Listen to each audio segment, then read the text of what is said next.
Hello, this is Microphone Media. Please like, subscribe, and share. Thank you.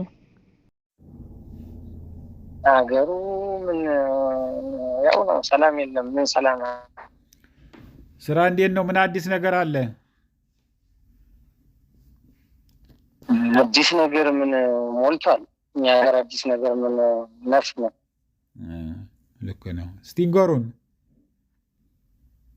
አይ እንደው ፓርላማ እንደው የፓርላማ ንግግራቸው ተቃዋሚዎችና የመንግስት አካል ተብየው የሆነ ፉክክር ዛሬ ጀምረዋል ይመስለኛል። እሺ። እና እንደው ከዛ ከታዘብኩት ነገር እንደው ለእናንተ ትንሽ ላካፍላችሁ ብዬ። እሺ ጋሽ። ለወጣቱ ስራ ሰጥተናል የሚሉት ያለ የብልጽግና ደጋፊዎች፣ ወጣቱ ስራ እየሰራ ነው፣ የኮሪደር ስራ ለወጣቱ ሰጥተን፣ ወጣቱ በኮሪደር ስራ እየተሳተፈ በተለያየ ዘርፍ ስራ ሰጥተናል፣ በተለያየ ዘርፍ እየሰራ ነው የሚባል እሺ እየተባለ ያለ ማለት ነው። አዲስ አበባ ውስጥ እንደው እውነት ለመናገር እውነት ለማውራት ከሆነ አዲስ አበባ ውስጥ የኦሮሞ ተወላጅ ካልሆነ በስተቀር ሌላው አካል መንግስት ስራ ሰጥቶት የአማራው፣ የትግሬው፣ የደቡቡ፣ የምኑ መንግስት ስራ ሰጥቶ እስቲ እዚህ ቦታ ላይ እንደዚህ ይህን ያክል ወጣት የዚህ ብሔር አሰባጥረን ወይም ከሁሉም ብሔር የተውጣጣ እዚህ ቦታ ላይ ስራ መድበናል የሚሉት አሁን እንደው አንድ ወጣት እንደው ይናገራሉ። ለምንድን ነው ያልተባለውን ነገር የሚዋሹ?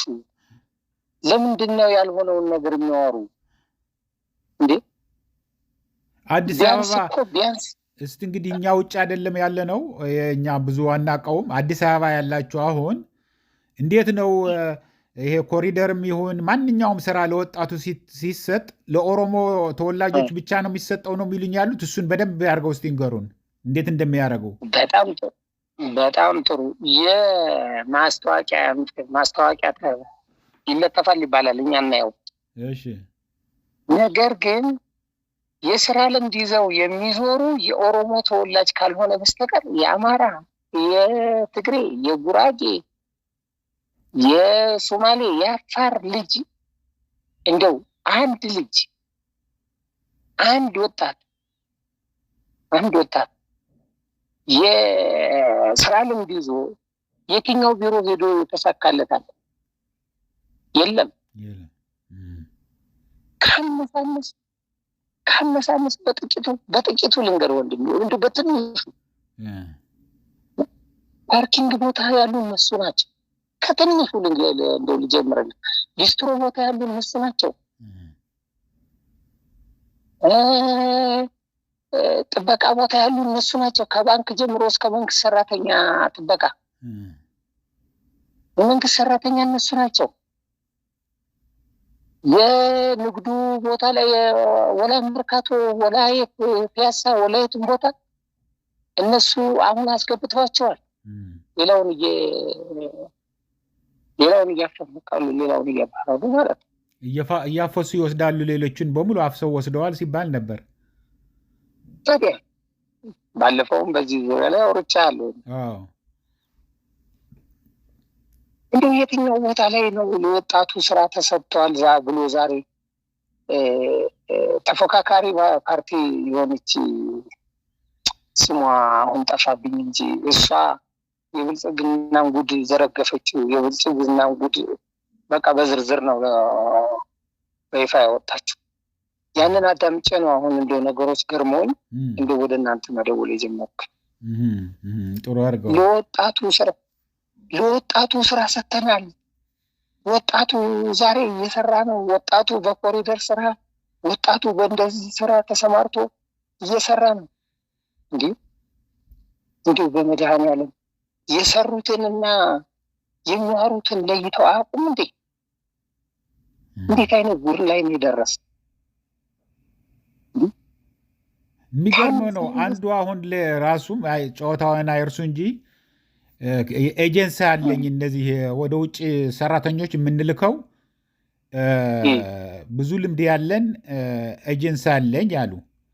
አሁን እንደ አዲስ እኛን እያፈረሱ እኛን በምክንያት እያወጡ ፍቃዱን ለኦሮሞ ነው የሚሰጡት ያሉት ብሎ ይኸው በደንብ አድርጎ አጫውቶኛል። በጣም በዶላር ስለሆነ የሚከፈለው መንግስት በብዛት መንግስት ለዶላር እናስገባለን፣ ግን ይሄ ገንዘብ እያገኙ ነው። የእኛን ኮሚሽን ነው የሚያዩ፣ ያቺ የምናገኛትን ኮሚሽን እሷን እያዩ አደራጅተው የራሳቸውን ሰው እየሰጡ ነው። ጉድ ነው። እንደዚህ ባክን ሪፖርት አድርግልኝ ብለው አሁን ቅርብ ጊዜ ዛሬ 2 ቀን ነው ምናምን ያው ትኩስ ዜና እየመጣ እስካሁን አላቀረብኩትም እንጂ እንደዚህ ብሎኝ ነበር። ይህን እንደዛ ነው እንኳን ሌላ ነው ምሎት አሉኝ። ስለዚህ ሁሉንም ነገር የለም ነው የሚሉኝ ያሉት ለሌላው ብሔር። በትክክል እንኳን ሌላ ቀርቶ አንድ የሱቅ ደንበኛ ያለ ከክፍለ ሀገር ዞር ሲመጣ ማታ ለልጆች አስቤዛ ለቤት አስቤዛ ገዝቼ የምገባበት ሱቅ አለ። ከዛ ዘይት 1950 ብር ነበረ። ቡና ደግሞ 1100 1200 ምናምን ነበረ። በሱ ሂሳብ ነበር በኪሎ ገዝቼ የምገባ። 1 ኪሎ ቡና 1000 ምናምን መድኃኔ ዓለም ቆይ ላስረዳ። 1200 1100 ነበር ገዝቼ የምገባ። እሺ ዘይት 1950 ብር ነበር ገዝቼ የምገባ። ስንቱ ሊትር ነው እሱ? 5 ሊትር። እሺ አሁን አንድ ቀን እንደተለመደው ዘይት ስጠኝ፣ ቡና ስጠኝ፣ ስኳር ስጠኝ ምናምን ብዬ ሲደምርልኝ ዘይቱ 2400 ብር አለ። ቡና 1 ኪሎ ቡና 1400 ብር አለ። ምንድነው ወንድሜ? ምንድነው? 10 ቀን ባልሞላ ጊዜ ውስጥ 10 ቀን ባልሞላ ሰዓት 10 ቀን ባልሞላ ጊዜ ይሄ ሁሉ የገንዘብ ልዩነት ምን አመጣ ብዬ ስለው አይ ወንድሜ አንድ ነገር ልንገርህ አለኝ። አልኩት በየሱቁ እየዞሩ የመንግስት የብልጽግና ካድሬዎች በየሱቁ እየዞሩ ቡና ስንት ብር ነው የምትሸጡ የሚያክል ለምንድን አጨምሩ ለምን አጨምሩ ይሉናል። ዘይት ስንት ብር ነው የምትሸጡ የሚያክል ለምንድን ያልጨምራችሁ አጨምሩ ይሉናል። ስለዚህ እኛ ተቸገርን። የመንግስት አካል ድሮ አለ በደርግ ጊዜ ሲወራ ቤተሰቦቼ ሲዋሩ በዳቦ ላይ 5 ብር 5 ሳንቲም በዳቦ ላይ 5 ሳንቲም 10 ሳንቲም ጨምራችሁ ብሎ ደርግ እስር ቤት ነበር የሚከታቸው። እነሱ እንትኑንም ሱቁን ያሽግባቸው ነበር። በአሁኑ በእኛ በብልጽግና ዘመን አለኝ ለምን አልጨመራችሁም ተብለን እኛንም የምንከሰስና እኛ የምንሰደብ እየዞሩ ካድሬዎቹ እየዞሩ ለምን አልጨምሩ እንዴ?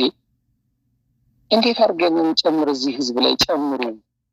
ለምንድን ነው ጨምሩ የሚሏቸው? ምክንያቱ ለምን ሊሆን ይችላል? መንግስት አሁን በእናንተ ላይ ቢጨመር ምንድን ነው የሚጠቀመው?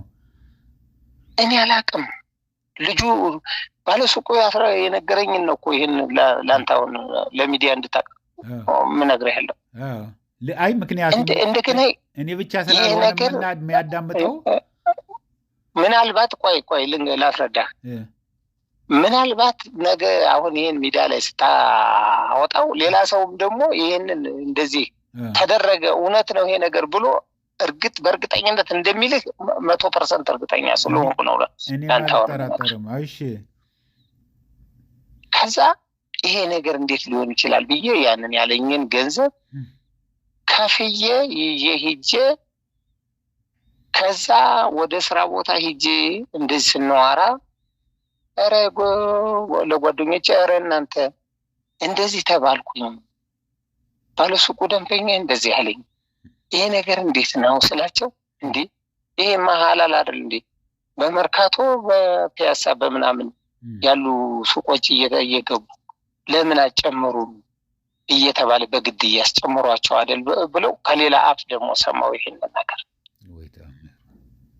ስለዚህ እውነት መሆኑን አረጋግጥኩ ማለት ነው እና ወንድም አለም እኔ ምን አይነት እንደው ይቺ ሀገር ምን አይነት እንደው ህዝቡ ከኔ ጀምሮ የኢትዮጵያ ህዝብ ምን በደል ብንበድል ምን ኃጢአት ቢኖርብን ምን አይነት ወንጀል ቢኖርብን እንደሆነ ይሄ ብልጽግና የተባለ መንግስት ምን በደል ብንበድል ነው እንዲህ አይነቱን ማት በፊት እኮ በወርም ሆነ በሳምንት በ15 ቀን መስመር ሄጄ ስመጣ የሚተርፈኝን ብር እንኪ ስትፈልጊ ቁብ ጣይ ስትፈልጊ አስቀምጪ ብዬ ለባለቤቴ ሰጥቻት የሚሄደው ገንዘብ ነበረኝ።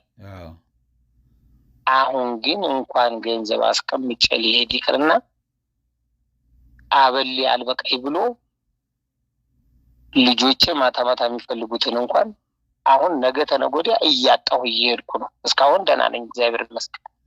ነገ ተነገ ወዲያ ግን ምንም አላገኝም። ይሄ ነገር መፍቻው ምን እንደሆነ እግዚአብሔር ይወቀው።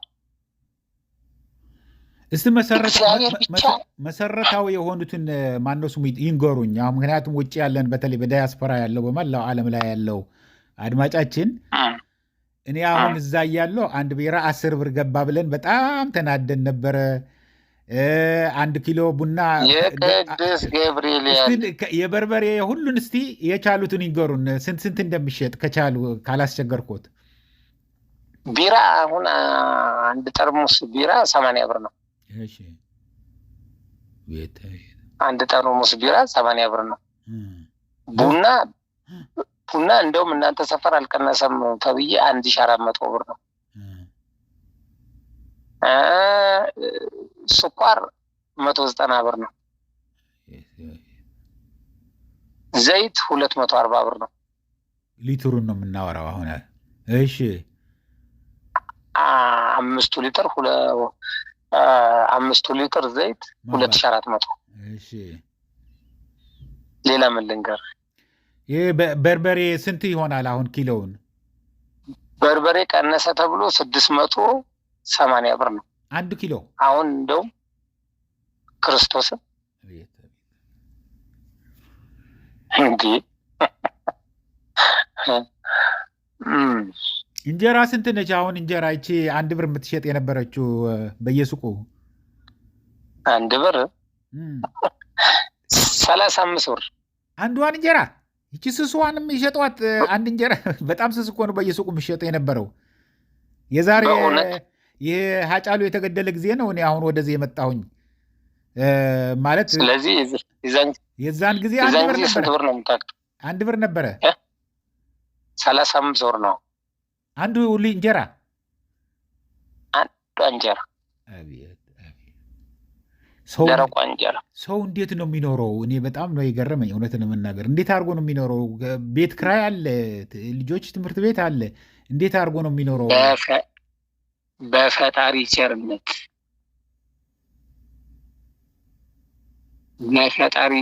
ቸርነት የኢትዮጵያ ሕዝብ እንደምታውቀው ሙስሊሙም ክርስቲያኑም ወደ ሙስሊሙም መስጊድ ይዞ ሄዶ ጉዞ እያለ ነው። ክርስቲያኑም ቤተክርስቲያን ሄዶ ጉዞ እያለ እያለቀሰ እየመጣ ነው። ስለዚህ ትልቁ የኢትዮጵያ ሕዝብ ትልቁ በሃይማኖቱ ጸንቶ አልቅሶ እንባውን በር ላይ ጠርጉ እንደዚህ ረጭቶ ስለሚመጣ የዚህ የምስኪን ሕዝብ እግዚአብሔር ብቻ ነው ያልጣለው።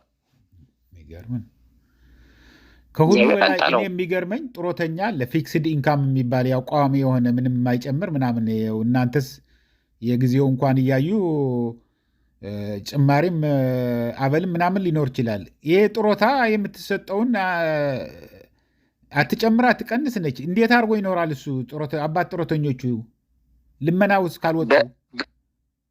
በፊት አሁን አንድ ነገር ልንገርህ። በፊት የኔ ቢጤ የምንለው መንገድ ላይ ልብሱ የተቀዳደደ ልብሱ የቆሸሸ እንደው ከማጣት አንጻር ራሱን የጣለ ነበር አይደል? አሁን የምታየው ጽድት ያለ አለባበሱ ኑሮው ተደላድሎ እየኖረ ነው መንገድ ላይ ስለምን ታገኘው። የድሮ ልብሱን በቃ ያቺ ድሮ ደህና እያለ የገዛትን ልብስ ለብሶ ሱፉን እሷን ለብሶ ኑሮው ደህና እንደነበረ ያስታውቃል። ሴቶች በተለይ ሴቶች ህፃን ልጅ ይዘው ነጠላቸውን ተሸፋፍነው ማንነታቸው እንዳይታወቅ ማዳበሪያ ነገር ወይ ፌስታል እንኳ ቀርቷል። ማዳበሪያ ነገር ከፊታቸው ዘርግተው ቁጭ ብለው አይለምኑ ምን አይሉ ሰው እያዘና እየጣለ ይሄዳል። እግዚአብሔርን የፈራስ። ስለዚህ ወዴት እንሂድ? ህዝቡ ግን እስካሁን አሁንም ቢሆን በጣም ምን እንቅስቃሴ የሌለው ፈሪ ሆነዋል። እንዴ ይገርመኛል እኮ በዛ በኢህአፓ ጊዜም በኢህአደግ ጊዜም በደርግ ጊዜም ያ ሁሉ ሰልፍ 97 ምርጫ አሁን ትዝ ይለኛል። ሀብተ ጊዮርጊስ ድልድይ፣ ተክለ ሃይማኖት የማረሳቸው ናቸው። ብዙ ሰው ግርግር ፈጥሮ በቃ የፈለገ ታፍሰቦ ወደ ዝዋይ ታስሮ ቢወሰድም ሰላማዊ ሰልፍ ያደርግ ነበር። አሁን ምን ነካችሁ የአዲስ አበባ ሰዎች? ምንድን ነው ሙሽሽ ያለው እንደዚህ በቃ ለራሱ ፈሪ የሆነ ቀረ? በዚህ ዙሪያ አውርተን ነበር ከጓደኞቼ ጋር ማለት ነው። ጅቡቲ እያለን ጅቡቲ የጭነት መኪና ነው የምንይዝና ጅቡቲ ተሰብስበን በዚህ ዙሪያ ስናወራ ምን አለ አንዱ፣ ሸገር ዳቦ የሚባለው ዳቦ ላይ የሆነ ማደዘዣ አብረው አብኩተው ነው ለህዝቡ ያበሉታል። ይመስላል፣ እውነት ይመስላል። እና በጣም ገርሞኝ ሸገር ዳቦ ማደዘዣ ለአዲስ አበባ ህዝብ ማደዘዣ አብረው አብኩተው አብልተውታል። ስለዚህ ማደዘዣ የበላ ህዝብ እንደነዱት ነው የሚነዳ አለ። በቃ ወይ ተአምር። በጣም ያሳዝናል። በጣም ያሳዝናል። ምርጫ ይደረጋል ብሎ ነው እውነት ለመናገር አሁን እየፈረሰ ያለ ነው ነገሩ። እውነት ለመናገር ሁሉ ነገር ከተበጠበጠ ነው። ጠላውም ውሃውም ከጭቃው ጋር ቀላቀለ ስታወጣው ንጹህ የሚወጣው ያኔ ነው። ካልደፈረሰ አይጠራም። ግን እውነት ነው። አሁን ማን ተወዳድሮት ነው ከማን ጋር? ራሱ ሮጦ ራሱ አሸነፍኩ ሊል ነው እንጂ ይሄ እብደት የተጠናወተው መራጩስ ማን ነው? ማን ይመርጣል? እውነት ለመናገር ምንድን ነው? አሁንም ግን ሰልፍ ውጡ ቢባል ይወጣል። የአዲስ አበባ ውስጥ የብልጽግና ተጠቃሚ የሆኑ አሉ። አንደኛ የብልጽግና ተጠቃሚ፣ በሁለተኛ ደረጃ ደግሞ እንደዚህ አቅም የሌላቸውና ብልጽግና ቢደግፋቸው የሉ ሴፍቲ ኔት ምናምን የሚባሉት እነሱ ይወጣሉ፣ ይመርጣሉ። ምክንያቱም ያው ቢተዳደሩትም በብልጽግና ወጪ ስለሆነ ማለት ነው። እንዳትቀርባቸው ያቺ ጥቅም ትቀራለች። እውነት ነው። ከዛ በዘለለ ወንድም አለ እናንተም ውጭ ያላችሁም ስለ ኢትዮጵያ ሕዝብ ብላችሁ ጸልዩ። አሜን። እውነቴን ነው። የኢትዮጵያ ሕዝብ አሁን እንዴት እየገጠማችሁ ነው? በየመንገዱም መከራ ነው። መሽተዋል እደር እየተባለ እያስገድዱ ያሳድሩናል አለ እና እንደገና በጣም ጥሩ ማደሪያ ደግሞ ስለሱ ደግሞ አንድ ነገር ላውራ። በደንብ አድርገው ስለሱ ይንገሩኝ። ለምሳሌ ወደ ጎጃም ወደ ጎጃም ባለፈው የዛሬ ወር ከምናምን ሄጃለሁ። ወደዛ ስንሄድ ገና 10 ሰዓት ላይ ፊቼ ላይ ቆሞ ተባል። ለምን ነው ስንል መንገዱ አያስከድም ቆሞ ተባል።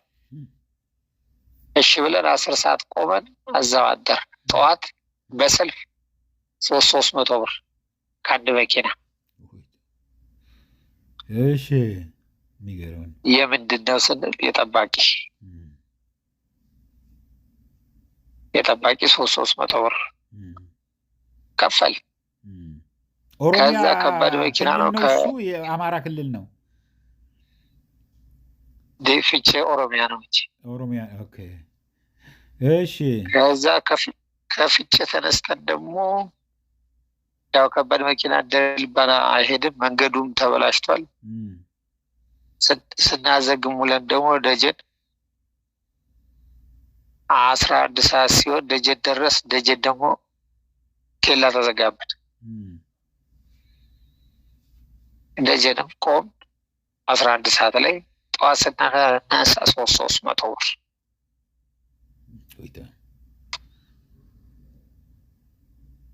ከዛ በኋላ በግድ እዛ የምንፈልገው ሀገር ደርሰን ተመለስን። ማዳበሪያ ስንጭን ጤቅ ከደጀን ወጣ ብሎ ጤቅ የምትባላለች 5 ኪሎ ሜትር ነው 3 ኪሎ ሜትር ላይ ጤቃለች። እዛች ጤቅ ላይ 15 ቀን 20 ቀን ነው የምንቆም። ለምን? በአጃቢ ነው የምትሄዱ ተብለን። እሺ በ15 ቀን ሙሉ እንግዲህ ትከፍላላችሁ። እኛ የምንሰራው ምንድን ነው? በኩንታል ነው። 35 ኩንታል ነው የሚታሰብልን። ለምሳሌ 400 ኩንታል ከጫንኩኝ ከ400 ኩንታል ላይ የ35 ኩንታሉ የኔ ነው ሂሳቡ። እሺ አበሌ እሱ ነው በቃ። እሺ ያቺ ብር 15 ቀን አንድ ከተማ ላይ ቆሜ 15 ቀን ከበላኋት ለልጆቼና ለቤቴ ምን ይዤ ልግባ? ምክንያቱም እንደፈለግን ሄደን አራክፈን እንደፈለግን አንመለስም። 15 ቀን እንደው በዛ ከተባለ 20 ቀን 15 ቀን ቆመን ነው ሄደን በግድ አጃቢ ሄደን አራክፈን የምንመለስ። ያ መላው ጠፍቶብናል። እንደገና ያቺ አሊደሩ የምትባል ቦታ ከፊቼና ከግብረ ጉራቻ መካከል ላይ ያለች አሊደሩ የምትባል ቦታ ሚኒሻና ልዩ ኃይል የኦሮሚያ ልዩ ኃይልና ሚኒሻ ካልቆመባት ማለፍ አንችልም፣ እንታገታለን። ለምንድን ነው እንደሱ የማያደርጋችሁ? ለምንድን ነው ማለፍ የማትችሉት? ለምንድን ነው ይሏችኋል ማለፍ የማትችሉ? አጋቾች አሉ። አጋች አለ። ኦኬ። ስለዚህ አጃቢ ያስፈልጋችኋል። አዎ ባስ ምናምን እንትን የሚሉት እኛንም የጭነት መኪና ካገኙ ይወስዱናል። እሺ ይወስዱንና 1 ሚሊዮን 700 ሺህ ብር 1 ሚሊዮን ብር ይጠየቅብናል። ያንን ከከፈልን እንወጣለን። ከፍለንም እድለኛ ነው የሚወጣ። ካልከፈልንም እንገደላለን፣ ከፍለንም እንገደላለን። በቃ ይሄ ነው ያለው ነገር ኢትዮጵያ ውስጥ። ይታዩት እንግዲህ አሁን አይናቸው አልበራም እንጂ ሁሉም ገነት ሆነዋል። ከዚህ በፊቱ የነበረ ጨለማ ነው፣ ገዳይ ነው፣ ጨፍጫፊ ነው እያለ የሚናገረው አሁን እውነት ለመናገር እኔ ትዝ ይለኛል ከአዲስ አበባ ብድግ ብዬ ዝም ብዬ እኔ ከዚህ ኖረን ከዛ ተመልሰን ወደ ኢትዮጵያ ከዛ ደግሞ ሰላም ነው ብለን ግርግር ሲነሳ ደግሞ ወደዚህ ተመልሼ የመጣሁትና ሄሎ አቤት ሌላ መስመር ገብቶብኝ ነው። እንቀጥላለን እና ወደ ፈለግንበት ብድግ ብሎ ከአንዱ ጫፍ ወደ አንድ ጫፍ እስቲ ሂደን እዛ አድረን እንምጣ፣ እስቲ ይሄን ነገር አገር አይተን እንምጣ እያልን ነበር የምንሄደው። ሌሊትም ቀንም ምንም የሚያስቆምህ እኮ እኔ በዚህ በደቡብም ሂጃለሁ፣ በሐረር ሶማሊያ ክልል ድረስም ሂጃለሁ፣ ከአዲስ አበባ ትግራይ ሂጃለሁኝ። ያልሄድንበት ነገር የለም መኪና ልጆችን ይዤ ማለት ነው። እና ያ ሁሉ ነገር ቀረና አሁን በሄድክበት ቃቃቂ መሄድ አትችልም እያለ ጓደኛዬ በቀደም ሲያስቀኝ ነበር። እውነቱን ነው። በወያኔ ጊዜ አንድ ነገር ልንገርህ። ባለፈው ቢች ነገር ተናግሬያታለሁ። በወያኔ ጊዜ ቀን ስናራግፍና ስንጭን ነው የምንውል። ሌሊት ነው ጉዟችን። ሌሊት ሄድን ማለት ለመኪና ሰላም ነው፣ ሙቀት የለም። ለሹፌር ለረዳት ሰላም ነው፣ ሙቀት የለም። 24 ሰዓት ሌሊቱ ሙሉ ስንነዳ የምናደር ኬላ ወይም ደግሞ መንገድ ላይ እጅ ዘርግቶ ማነህ ወዴት ነው የሚል የለም።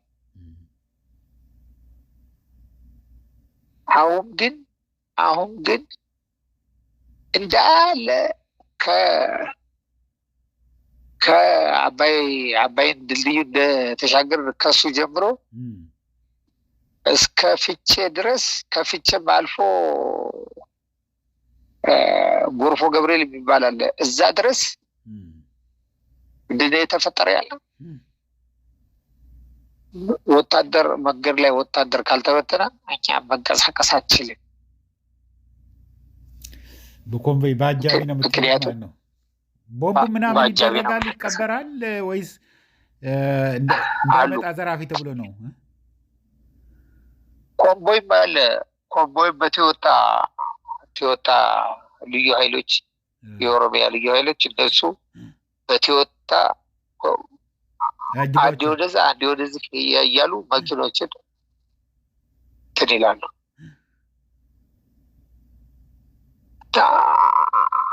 እያስተዳደርኩ ነው ብሎ ካለ ውሸት ነው። እያስተዳደረ አይደለም። ህዝቡ ይልቋንስ በእግዚአብሔር ኃይልና በእግዚአብሔር ጸጋ ነው እየኖረ ያለ እንጂ በየቦታው ሞተ ነው። ከሌ ሹፌር በየቦታው ሞተ ነው። በየቦታው ሹፌር ተገደለ። በየቦታው ሹፌር ሞተ ነው። የሚገርም ነው። ኧረ እግዚአብሔር ይጠብቃችሁ። እውነት ለመናገር እኔ የኢትዮጵያ ህዝብ አሁን እግዚአብሔር ይቅር የሚልበት ጊዜ የደረሰ ነው የሚመስለኝ። ምክንያቱም ምን መሰልዎት አሁን የፈልግ አሁን ትናንትና ያወጣትን የትግራይና የአማራ ህዝብ እንደገና ደግሞ መልሶ ለማናቆር ለማፋጀት ያወጣትን አይ ቀልድህን እናልታጣላ እንፈልገህ ነው ብሎ ነው መግለጫ ያወጣው። የትግራይ መንግስት ከአማራ ያው የእሱ ቡችሎች ወጥተው የብልጽግና ዝም ብሎ የሆነ ቀለም ያሉት ለትግራይ ከቀማህልን ብልጽግና ኦሮሞ ይውሰደው መሬቱን ያሉበት መግለጫ ነው ያወጡት።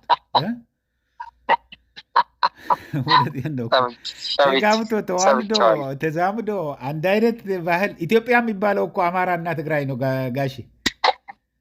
ኢትዮጵያ የሚባለው ያሁን ያለው ሳይሆን ኢትዮጵያ የሚባለው ኢትዮጵያ የምትባል መስርተው ኤርትራንም ጨምሮ ትንሽ ሱዳንም ጨምሮ እስከ የመን ድረስ ሲሄድ የነበረ የ3000 ዓመት የሚባለው ክርስትናውም ምስልምናውም ሁሉ የተጀመረበት ይህ ህዝብ ላይ ነው።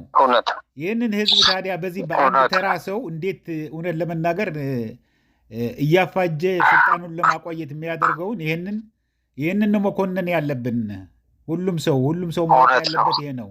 ጠላቱን ዋና ጠላቱ ቀንደኛ ታሪካዊ ጠላቱን ማወቅ ያለበት ይሄ ነው። ይሄ ሰው እንደዚህ ሰውዬ ገጥሞት አያውቅም የኢትዮጵያ ህዝብ እውነት ለመናገር። ይሄ ስል ደግሞ የኦሮሞ ህዝብ አይደለም። ይሄ ለኦሮሞ ህዝብ ጠንቅ ነው። ይሄ አሁን 4 ኪሎ ያለው መንግስት ለኦሮሞ ህዝብ ለኦሮሞ ወጣቶች አሁን በቀደም ወስዶ ያ ሁሉ ምልሻ እንደ ቅጠል ነው የረገፉት። ደውለው ነግረውኛል። ከዛ እንደ ቅጠል ስለዚህ ለማንም የማይሆን ሰው ስለሆነ ይሄ ሁላችንም ተባብረን አንድነታችን አጠናክረን በቃ ማለት አለብን። በቃ እውነት ነው። እና አይጥፉ ይደውልልኝ ጋሼ እደውላለሁ ሰላም ሆኖ ሰላም ያገናኛል አሜን አሜን